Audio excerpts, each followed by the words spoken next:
I looked at my watch. It was 3:17 p.m., exactly 3 years to the minute from when I said goodbye in that driveway.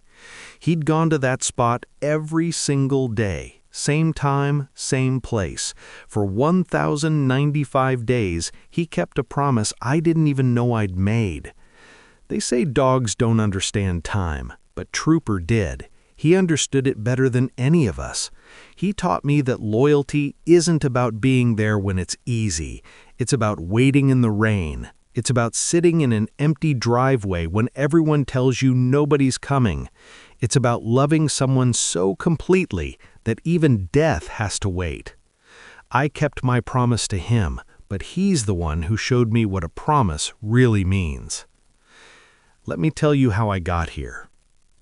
I'm running through an airport at 4 a.m., barely able to breathe, and I'm not sure if it's the panic attack or the 3 flights I've been on without sleep.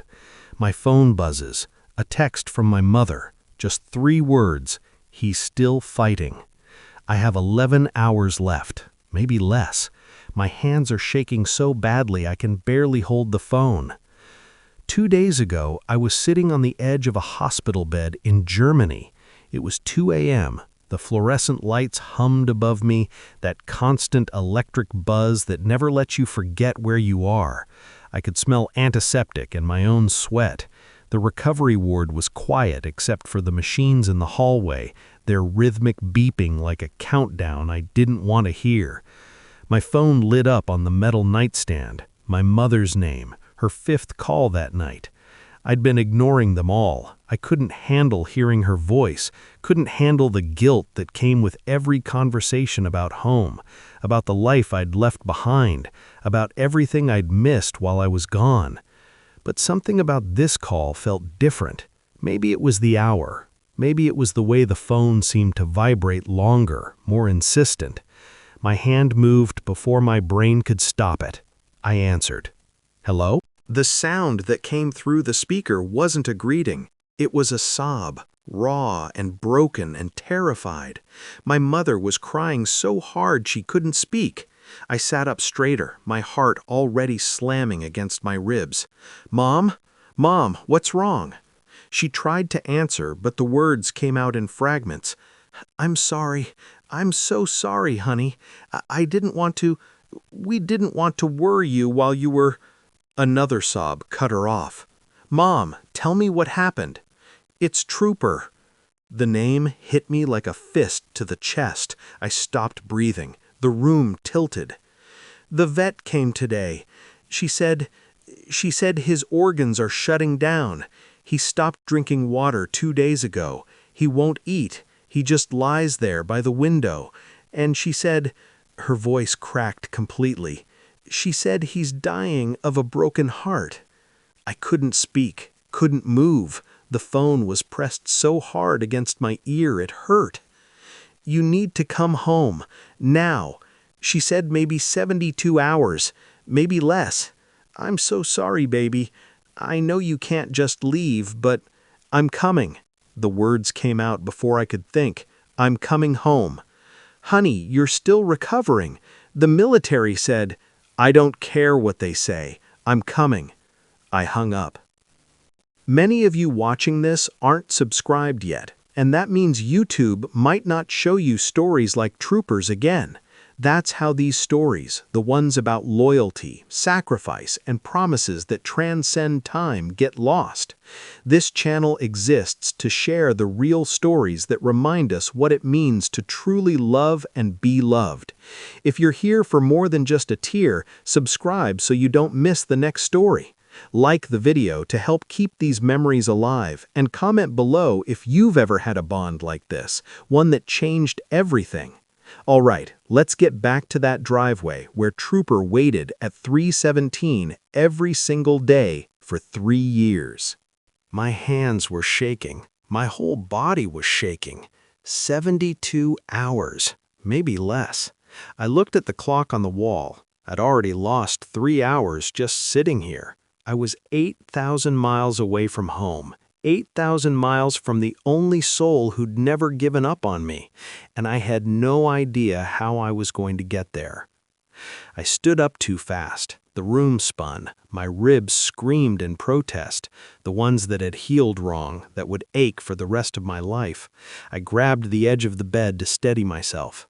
Think. I needed to think.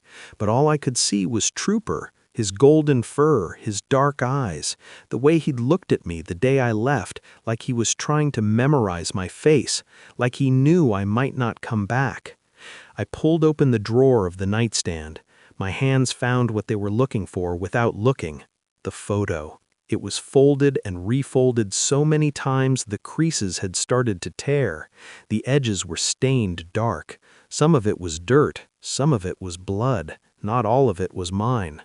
I unfolded it carefully like I'd done 1,000 times before. There he was, Trooper, sitting in our backyard, tongue out, ears perked up, looking at the camera like it was his best friend. I'd taken that photo the day before I deployed, 3 years ago, a lifetime ago. I didn't realize I was crying until a tear hit the photo. I wiped it away quickly, carefully, like the image might dissolve if I wasn't gentle enough. This photo had kept me alive. In the darkness, in the cold, in the cell where they'd kept me for 8 months, where every day I thought was my last, this photo had been my anchor to the world. I'd hidden it in my boot, folded so small they'd never found it during the searches. At night, when I couldn't sleep because of the pain or the fear or the screams from the other cells, I'd pull it out and whisper to it, to him. "I'm coming home, Trooper. I promise. Just hold on. I'm coming home." And he had held on for 3 years. While I was deployed, while I was captured, while I was recovering, he'd held on. Now he was letting go, and I was still 8,000 miles away. I looked at the photo one more time, then folded it and put it in my pocket. I grabbed my jacket from the chair. I didn't have a plan. I didn't have clearance to leave. I didn't have money for a flight. I didn't even have proper discharge papers. But I was going, even if it meant throwing away everything I had left. I walked out of my room and down the hallway. My legs felt weak. I hadn't walked this far in weeks without assistance. I didn't care. I made it to the common area where a few other soldiers sat watching television, their faces lit by the blue glow. Most of them were like me, broken in ways that wouldn't show up on an X-ray. I knew some of their names, I knew some of their stories, but there was only one person I needed to find. Albert Amos was sitting alone in the corner, a cup of coffee going cold in his hands. He looked up when I approached. He'd been in the hospital longer than me, different war, different wounds, same hollow look in his eyes. He'd lost his leg. He'd also lost his dog while he was deployed. He'd told me about it one night when neither of us could sleep, how he'd gotten the call 2 years too late, how nobody had thought to tell him until he was stateside, how he'd never forgive himself for not being there. "I need your help," I said. He set down his coffee. "What happened?" "My dog is dying. I need to get home. I have 72 hours. Albert Amos didn't ask questions. He didn't tell me it was impossible. He didn't remind me that I wasn't cleared to travel or that leaving without authorization could end my career. He just reached into his pocket and pulled out his wallet. He opened it and took out everything inside. Bills, mostly 20s and 50s, worn and folded. He counted it quickly. $1,100. "It's everything I've got," he said. "Take it." I stared at the money in his hand. "Albert, I can't." "Yes, you can." He pressed the bills into my hand. "I didn't make it home for mine. You're going to make it home for yours. I don't care what it costs you. I don't care what they do to you. You go, you run, and you get there." I couldn't speak. My throat was too tight. I just nodded. "One more thing," Albert Amos said. He stood up, limped over to the desk and grabbed a piece of paper and a pen. He wrote something down, then handed it to me. "This is my buddy who works at the airport in Frankfurt. Tell him I sent you. He'll get you on a flight. I don't care if he has to bump someone. You're getting on that plane." I looked at the name and number. Then I looked at Albert Amos. "Why are you doing this?" His jaw tightened. "Because I know what it's like to live with regret, and you don't deserve that. Now get out of here before someone stops you." I left. I didn't pack. I didn't check out. I just walked out the front door of the facility like I had every right to be leaving. It was still dark outside, cold. I could see my breath. I started walking toward the main road, toward town, toward the airport that was 20 miles away. My ribs ached. My legs felt like they might give out. I didn't stop. A truck slowed down beside me. The driver rolled down his window. "You need a ride, soldier?" I said, "Airport." He nodded. "Get in." I climbed into the passenger seat. He didn't ask why I was out here at 3 in the morning. He didn't ask why I looked like I was about to fall apart. He just drove. The radio played something I didn't recognize. I stared out the window at the darkness rushing past. I thought about Trooper. I thought about the last time I'd seen him, 3 years ago, standing in the driveway while my father held his collar to keep him from chasing the car. I thought about the promise I'd made, the one I'd whispered to him before I left. "I'll be home by 3:17. That's our time. I promise." I hadn't thought about that in years. Why 3:17? I couldn't even remember now. It must have been the time I left, some detail my brain had held on to. It didn't matter. What mattered was getting there. What mattered was keeping that promise, even if I was 3 years late. The truck dropped me off at the airport. I thanked the driver. He waved and drove away. I stood there for a moment, looking at the terminal, the automatic doors, the lights inside. This was it. Once I walked through those doors, there was no turning back. I'd be AWOL, absent without leave. It could mean court-martial, dishonorable discharge, prison maybe. Everything I'd survived, everything I'd fought for, gone. I thought about Trooper lying by a window, waiting, dying. I walked through the doors. The airport was nearly empty at this hour. A few travelers sleeping on benches, a janitor pushing a cart. I found a phone and called the number Albert Amos had given me. It rang 4 times before someone answered. "Yeah?" My friend Albert Amos gave me your number. He said you could help me get on a flight." There was a pause. "Albert Amos from the hospital?" "Yes." "Where are you trying to get to?" "The States." "Anywhere that gets me closer. I'll figure out the rest." Another pause. "How fast do you need to leave?" "Now. I have 72 hours. Less, maybe." Jesus. "All right. Get to Terminal C, Gate 14. There's a flight to London in 90 minutes. I'll get you on it. After that, you're on your own." "Thank you." "Don't thank me. Just make it count." I found Terminal C. I found Gate 14. I sat down in one of those hard plastic chairs and waited. My whole body ached. I hadn't slept in over 24 hours. I couldn't sleep now. Every minute I wasn't moving felt like a betrayal. I checked my phone. A missed call from the hospital. They'd noticed I was gone. I turned the phone off. 90 minutes later, I was on a plane to London. I didn't have a seat assignment. I sat in the back, in a middle seat between a businessman who smelled like coffee and a college kid wearing headphones. Neither of them looked at me. I was grateful. I didn't want to explain the shaking hands or the cold sweats or the way I kept reaching into my pocket to touch the photo just to make sure it was still there. The plane took off. I watched the ground fall away, watched Germany disappear beneath the clouds.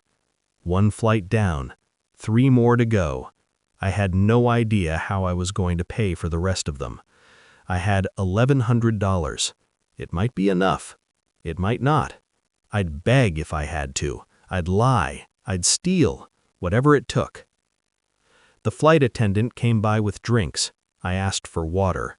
My hands shook when I took the cup. She noticed, but didn't say anything. I drank it too fast, felt it hit my empty stomach like a stone. When was the last time I'd eaten? I couldn't remember. It didn't matter.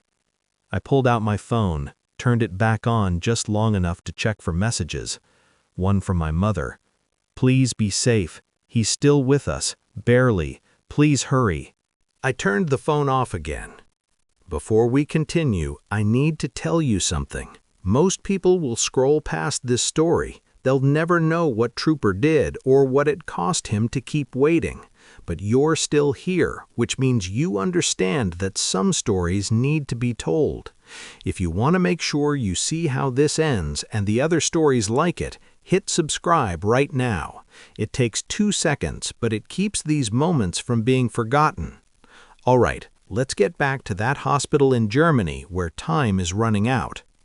I couldn't handle any more messages, couldn't handle knowing he was slipping away while I sat trapped in a metal tube 30,000 feet in the air, powerless, useless, too far away to do anything but wait. The flight to London was 5 hours, then a 3-hour layover, then a flight to New York, 8 hours, then another layover, 2 hours, then a final flight home, 4 hours. I did the math over and over, obsessively, like if I calculated it enough times the numbers would change. Total travel time, 22 hours, plus layovers, 27 hours. I'd left the hospital 16 hours ago. That meant I had 43 hours when I started, minus 16, 27 left. No, less than that now. The first flight was already halfway done. I was running out of time. We landed in London. I stumbled off the plane, my legs stiff and aching. I found the gate for the New York flight, the ticket counter. I walked up, pulled out Albert Amos's cash. I need to get on the next flight to New York. The woman behind the counter looked at me, really looked at me. I knew what she saw. A man who hadn't slept, hadn't shaved, whose eyes were red and hollow, whose hands wouldn't stop shaking. "Do you have a reservation?" "No, I'll pay whatever it costs." She typed something into her computer. "The next available flight is in 3 hours. It's full, but I can put you on standby." "I can't wait for standby. I need to be on that plane." "Sir, I understand, but my dog is dying." The words came out louder than I meant them to. "I have less than 24 hours to get home. Please, I'll pay double, triple, whatever you need." She looked at me for a long moment. Then she typed something else. "There's one seat left, middle seat, back row. It's $800. I counted out the money. My hands were shaking so badly I dropped some of the bills. I picked them up, counted again. 800 exactly. I handed it to her. She processed the payment and handed me a boarding pass. "Gate 47, boards in 2 hours." "Thank you." I found gate 47. I sat down. I waited. 2 hours felt like 2 days. I kept checking my phone, but I didn't turn it on. I was afraid of what I'd see, afraid of a message that said I was too late, that he was gone, that I'd failed. I thought about the last 3 years, the deployment, the mission that went wrong, the ambush, the gunfire, waking up in a cell with my hands bound and blood in my mouth, the guards who spoke a language I didn't understand, the interrogations, the beatings, the 8 months of darkness and fear and pain, the other prisoners I could hear but never see, the ones who screamed, the ones who went silent. The photo had kept me sane. At night, when the guards were gone, I'd pull it out and look at it by the thin strip of moonlight that came through the high window. I'd whispered, "Trooper," tell him about my day like he could hear me, like the words could travel 8,000 miles and reach him somehow.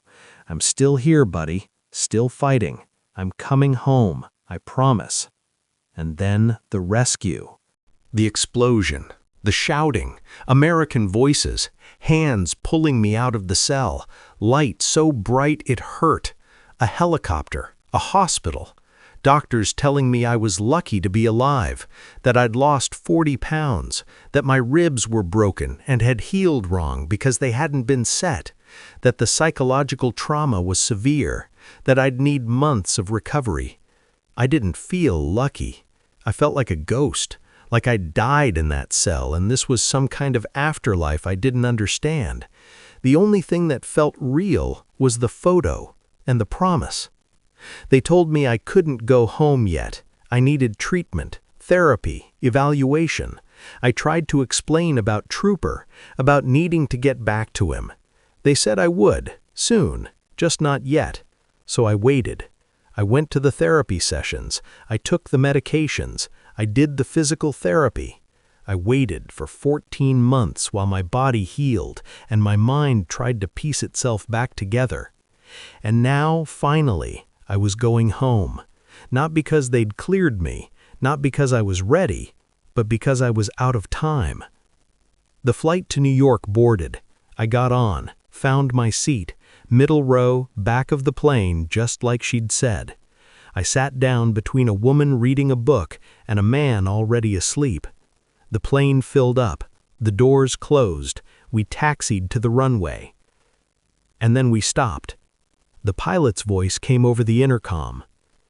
"Ladies and gentlemen, we're experiencing a minor technical issue. We're going to need about 30 minutes to resolve it. We apologize for the delay." 30 minutes. I felt something break inside my chest. 30 minutes I didn't have. 30 minutes Trooper didn't have. I closed my eyes, tried to breathe. The walls of the plane felt like they were closing in. The air felt too thin. My heart was racing, pounding so hard I could hear it in my ears. Not now. Please, not now. But it was happening anyway. The panic attack I'd been holding off for 2 days was coming, and I couldn't stop it. My vision started to tunnel. My hands went numb. I couldn't breathe, couldn't get enough air. The woman next to me looked over, concerned. "Are you all right?" I couldn't answer, couldn't speak. I was back in the cell. The walls were too close. The air was too thick. I couldn't breathe there either. They were coming. The guards were coming. I could hear their boots. "Sir?" The flight attendant was there now, leaning down. "Sir, can you hear me?" I forced my eyes open, forced myself to focus on her face, not the cell, the plane. I was on a plane. I was safe, but I couldn't breathe. "I think he's having a panic attack," the woman next to me said. The flight attendant knelt down. "Sir, I need you to try to breathe with me. In through your nose, out through your mouth. Can you do that?" I tried, failed, tried again. My chest felt like it was in a vice. "Get him some water," the flight attendant said to someone. A cup appeared. I took it with shaking hands, spilled half of it trying to drink. The cold water helped, a little.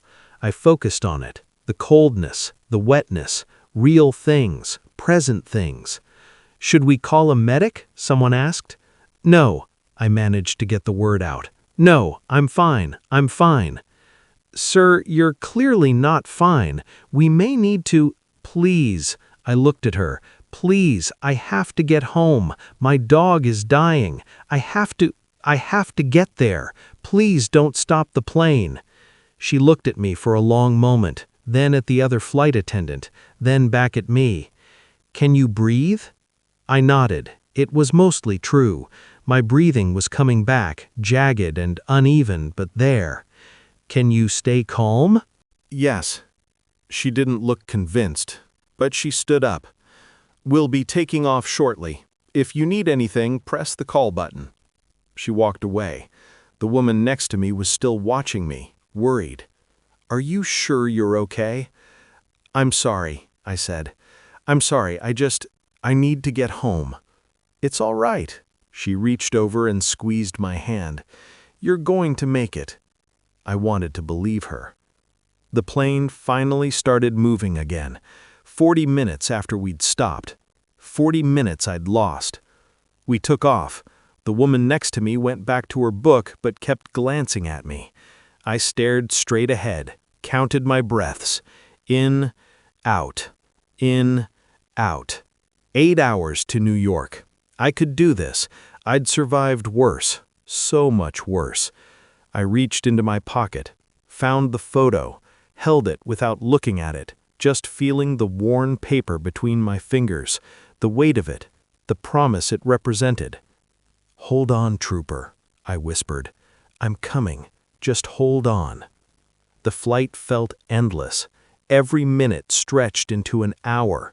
I couldn't sleep, couldn't eat the food they brought around, could barely drink the water. All I could do was sit there and count the minutes and pray to a God I wasn't sure existed anymore that I wasn't too late. We landed in New York.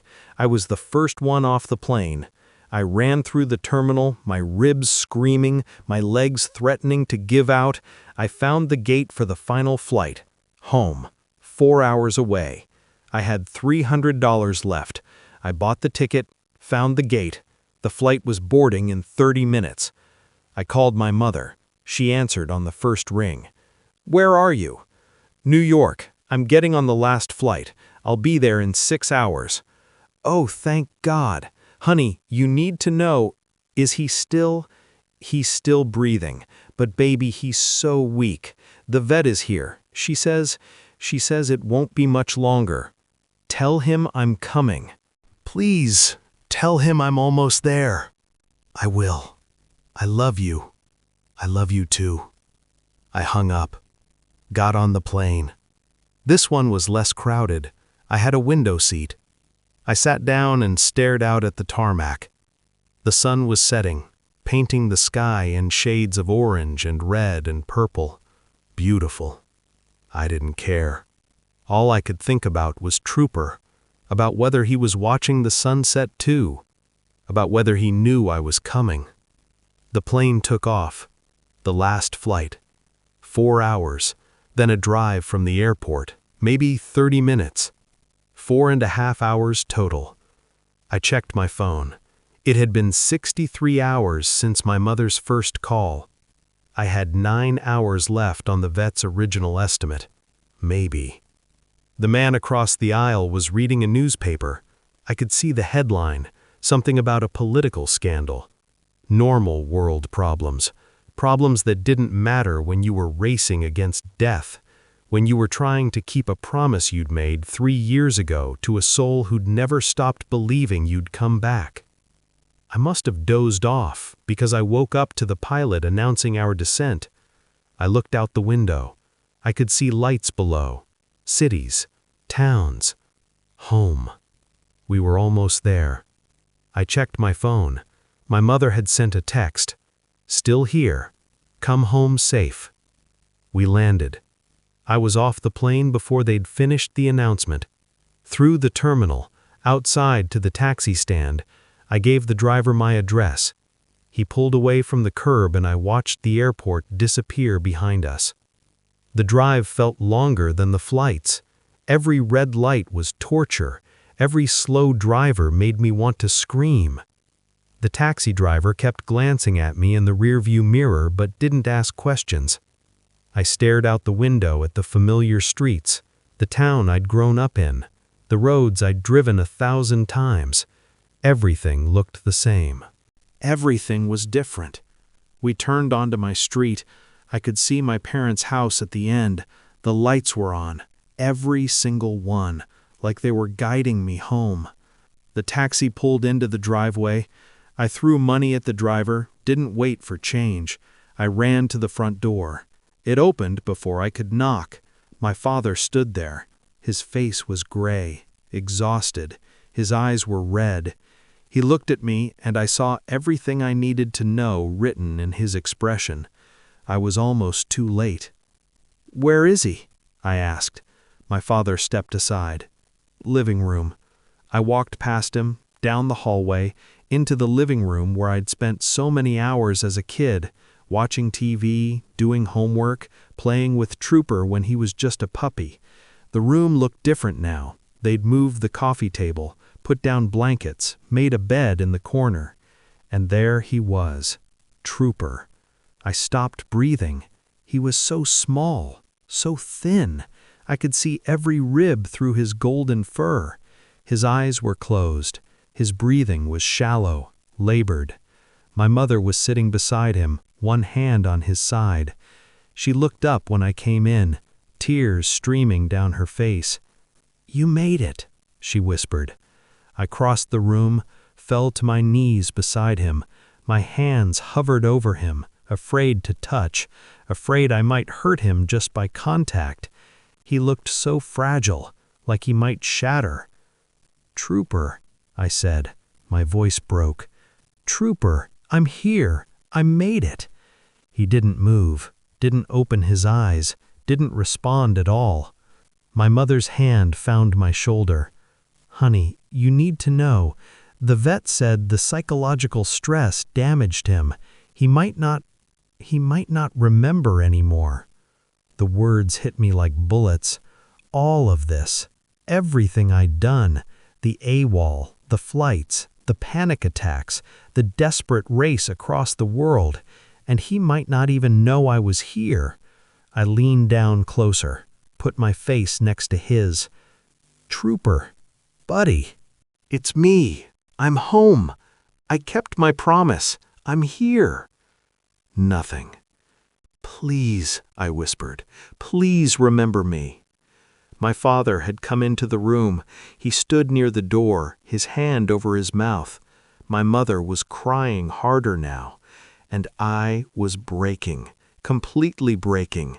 I'd survived 8 months of torture. I'd survived beatings and starvation and interrogations, but this, watching my dog lie here, dying, not knowing I'd come home for him, this was destroying me in a way that violence never could. I pulled the photo from my pocket, the one I'd carried through hell, the one that had kept me alive when I wanted to die. I held it to his nose. "Remember this?" My voice was shaking. "Remember when I took this? You were so happy that day. You kept trying to lick the camera. Remember, Trooper? Please remember." I didn't know if dogs could smell photographs, didn't know if it would mean anything to him, but I had to try, had to give him something, anything that might bring him back. For a long moment, nothing happened. The room was silent except for Trooper's labored breathing and my mother's quiet crying. I felt hope dying in my chest. I was too late. Not in time, but in damage. The waiting had broken him too completely. Then his ear twitched, just once, so slight I almost missed it. "Trooper?" His nose moved, just barely, toward the photo, toward my hand. "That's it, buddy, that's it. Smell it, remember." His nose twitched again, and then, slowly, like it took every ounce of strength he had left, his eyes opened. They were clouded, unfocused. They looked past me at first, seeing nothing, but then they moved, found my face, and somewhere in those clouded depths I saw recognition. His tail moved, one weak thump against the blanket. I broke, completely shattered. Tears I didn't know I had left poured down my face. I put my arms around him, so gently, afraid of breaking him. "I'm here. I'm here, Trooper. I'm so sorry it took so long. I'm so sorry." His tail thumped again, weaker this time, but it was there. He knew. Somehow, through all the damage and confusion and pain, he knew I'd come back. My mother was sobbing. My father had his hand over his face, shoulders shaking, and I just held my dog and cried like I hadn't cried since the day they'd pulled me out of that cell. "I'm home," I whispered into his fur. "You can rest now. You don't have to wait anymore. I'm home." There was a knock at the door. My father went to answer it. I heard a woman's voice, professional, gentle. The vet. She came into the living room carrying a black bag. She looked at me, then at Trooper, then back at me. "You're his owner?" I nodded, couldn't speak. She knelt down on the other side of Trooper, put her stethoscope on his chest, listened. Her face told me everything I didn't want to know. "I'm Dr. George V. Paul," she said quietly. "I've been treating Trooper for the past few months. I'm so glad you made it home." "Can you help him?" I asked. "Is there anything—" "I'm sorry." She met my eyes. "His organs are failing. The stress has damaged his heart, his kidneys, his liver. Even if we hospitalized him, put him on IV fluids, tried everything, he's in pain, he's suffering. The kindest thing we can do now is let him go peacefully." "No," the word came out automatically. "No, I just got here. I can't." "I know." Her voice was infinitely gentle. "I know this isn't fair. I know you just got home. But he's been holding on for you. He's been fighting so hard for so long. Now that you're here, you can give him permission to rest." I looked down at Trooper, at his labored breathing, at the pain in his eyes even through the recognition. She was right. I knew she was right. But accepting it felt impossible. "How long do I have?" I asked. Dr. Genevieve Paul glanced at her watch. "If we wait, he could linger like this for hours, maybe through the night, but every minute is painful for him. If you're ready, I can give him something for the pain first. Then when you're ready, we can help him pass." Hours. I might have hours. Or I might have minutes. Either way, it wasn't enough. It would never be enough. "How long?" I asked again. "If we do it now, how long do I have to say goodbye?" "As long as you need. There's no rush. I'll give him the sedative first. That will make him comfortable, take away the pain. Then when you're ready, the second injection will let him go peacefully. You can hold him, talk to him, take all the time you need." I looked at my parents. My mother nodded, tears streaming. My father couldn't look at me. I looked back at Trooper, at his clouded eyes still focused on my face, at his tail that had stopped moving but I knew had tried, at the soul who'd waited 3 years for this moment. "Okay," I whispered. "Okay. Make him comfortable first." Dr. Genevieve Paul opened her bag, prepared a syringe. "This will just make him sleepy, take away the pain. He'll still be aware of you. You can still talk to him." She found a vein in his leg. He didn't even flinch, too weak to react. She pushed the plunger slowly. Within seconds, I could see his breathing ease, the tension in his body relaxed. His eyes started to drift closed. "That's better, isn't it, buddy?" I stroked his head. "No more pain, just rest." Dr. Genevieve Paul stood up. "I'll be in the kitchen. When you're ready, just call for me." She left. My parents followed, giving me space, giving me privacy for this final goodbye. I was alone with Trooper. I didn't know what to say. How do you fit 3 years of love and loss and longing into a few minutes? How do you tell your best friend everything they meant to you when you can barely breathe through the grief? "I'm sorry," I started. "I'm so sorry, Trooper. I didn't want to leave you. I didn't want to be gone so long. They caught me. I was captured. For 8 months I was in this cell, and I didn't know if I'd ever see you again. But I had your picture, remember? The one I took that day in the backyard? I carried it with me, every single day. When things got really bad, when I thought I couldn't take any more, I'd look at that picture and I'd remember you. I'd remember home, and I'd find a reason to keep fighting." His breathing was slower now, easier. His eyes were closed, but I could tell he was listening. Dogs always know. "You saved my life, Trooper. You don't even know it, but you did. That photo, that memory of you, that's what kept me alive. And when they finally got me out, when they brought me to the hospital, all I wanted was to come home to you, but they wouldn't let me. They said I had to recover first. So I waited. I did everything they told me to do. I took the medicine and went to therapy and did the exercises, all so I could come home to you. I had to stop. I had to breathe through the sobs trying to break free. And now I'm here, finally. I'm too late, aren't I? I'm too late, and it's not fair.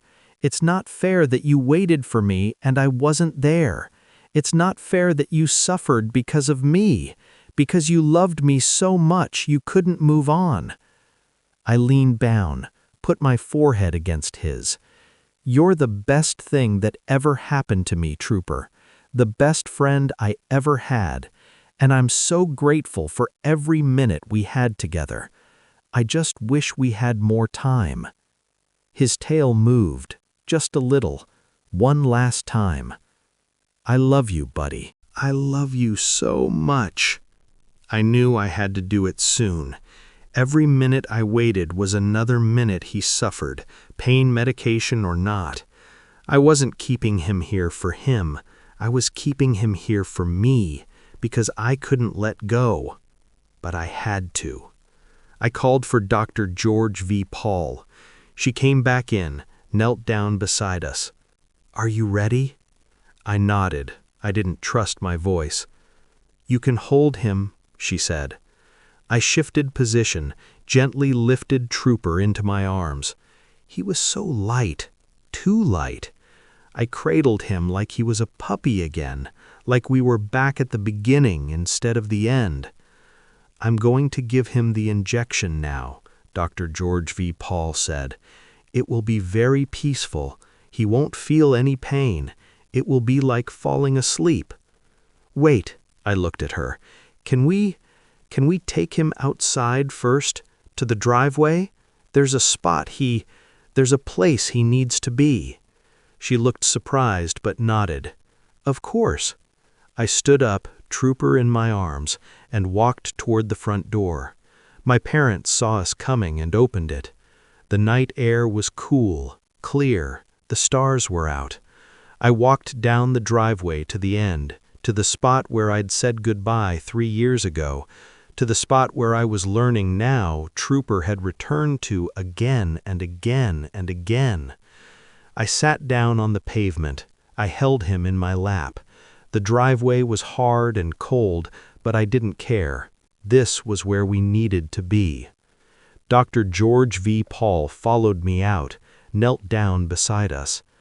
"You can rest now, buddy," I whispered. "You don't have to wait anymore. You don't have to fight. I made it home. We're both home.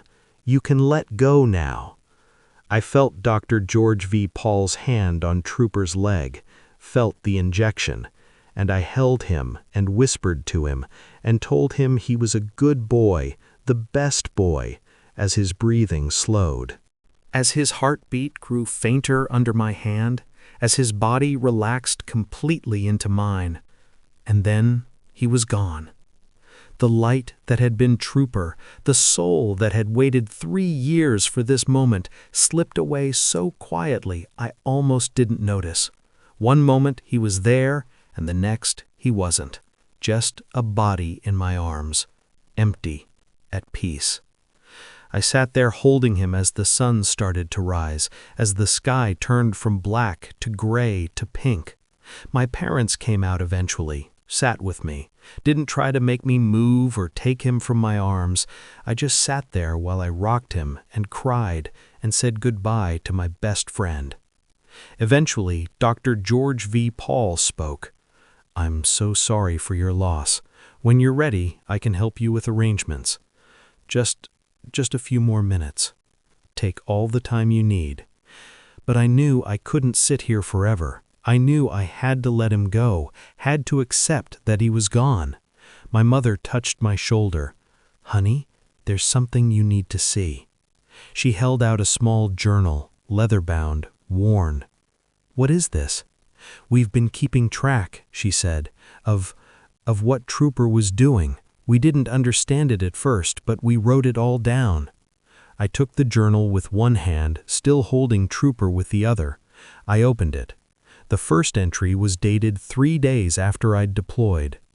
Trooper escaped today. We found him at the end of the driveway, just sitting there, waiting. Brought him back inside.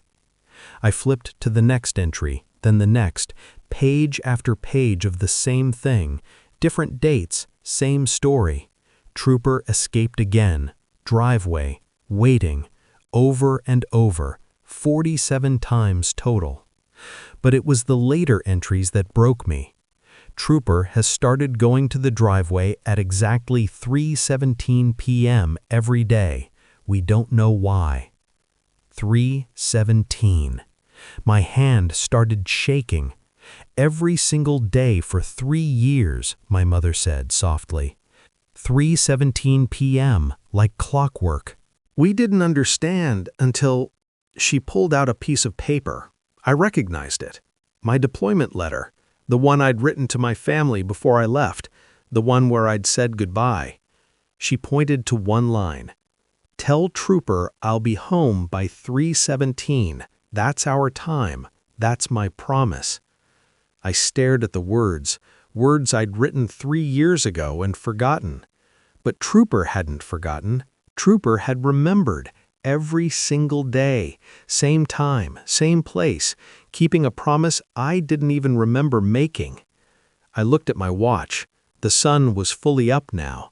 Golden light spreads across the driveway, across Trooper in my arms, across the spot where he'd waited 1,095 times. It was 3:17 p.m., exactly 3 years to the minute from when I'd said goodbye in this driveway. He'd gone to that spot every single day, same time, same place. For 1,095 days, he kept a promise I didn't even know I'd made. They say dogs don't understand time, but Trooper did. He understood it better than any of us.